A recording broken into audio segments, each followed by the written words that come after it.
விஜய் வந்து காவேரி வீட்டுக்கு போயிட்டு, "அத்தை நான் ஒண்ணே ஒண்ணு உங்ககிட்ட கேட்டுக்கிறேன். நேத்து தாத்தாக்கு ஃபோன் பண்ணி பேசுனீங்களாமே, தாத்தா எனக்கு கூப்பிட்டு பேசினாங்க. நீங்க யார்கிட்ட வேணாலும் சொல்லுங்க அத்தை. அத பத்தி எனக்கு பிரச்சனையே இல்ல.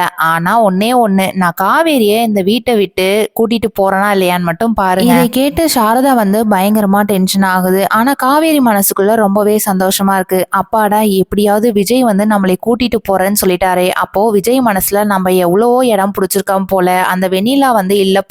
நம்ம தான் விஜய் வந்து ரொம்பவே தப்பா நினைச்சிட்டோம். அவர் மனசை எவ்வளவோ கஷ்டப்படுத்திட்டோம். அதுக்கு எல்லாமே நம்ம வந்து மன்னிப்பு கேட்டே ஆகணும். நம்மளுக்காக விஜய் வந்து தாத்தா பாட்டியும் விட்டுட்டு இங்க வந்து குடியிருக்கிறாரு. ஆனா நம்மளால வந்துட்டு அம்மாவை மீறி எதையும் பண்ண முடியல. அம்மா கிட்ட வேற நம்ம சத்தியம் வாங்கிட்டோமே. நம்மளும் அம்மாவை மீறி எதுவுமே பண்ண முடிய மாட்டேங்குது. விஜய் வந்து நம்மளுக்காக தானே அம்மாவை எப்படியாவது கன்வின்ஸ் பண்ணணும்னு நினைக்கிறாரு. நம்மளும் எப்படியாவது அம்மா மனசை மாத்தி இங்க இருந்து விஜய் கூடவே போகணும்னு தான் நினைக்கிறேன். அந்த டைம்ல சாரதா இருந்துகிட்டு, "இங்க பாரு தம்பி, எங்களுக்கு நிறைய வேலை இருக்கு. தயவு செய்து இங்க இருந்து கிளம்புறியா?" அப்படின்னு சொல்லிடுறாங்க. விஜயும் வந்து அங்க இருந்து கிளம்பிடுறாங்க. அந்த டைம்ல வடகம் வந்து போடலாம் அப்படின்னு சொல்லிட்டு எல்லாருமே வெயில்ல உட்காந்து காய வச்சுட்டு இருக்காங்க. அப்போ விஜய் வந்து அந்த ஜன்னல் வழியா பூ ஒன்னொன்னா காவேரி மேல தூக்கி போடுறாங்க. சாரதா இருந்துகிட்டு, "என்ன காவேரி, என்னமோ விழுகிற மாதிரி இருக்கு" அப்படின்னு சொன்னதும் காவேரி இருந்துகிட்டு, "அதெல்லாம் ஒண்ணும் இல்லம்மா, அது மரத்துல இருந்து விழுகுது" அப்படின்னு சொல்லிட்டு மழுப்பிடுறாங்க. சாரதா மனசு மாறி காவேரி வந்து விஜய் கூடவே கூடிய சீக்கிரத்துல போனா நல்லா இருக்கும்னு யாரெல்லாம் நினைக்கிறீங்களோ அந்த வீடியோக்கு மறக்காம ஒரு லைக் போட்டுக்கோங்க. தேங்க்யூ.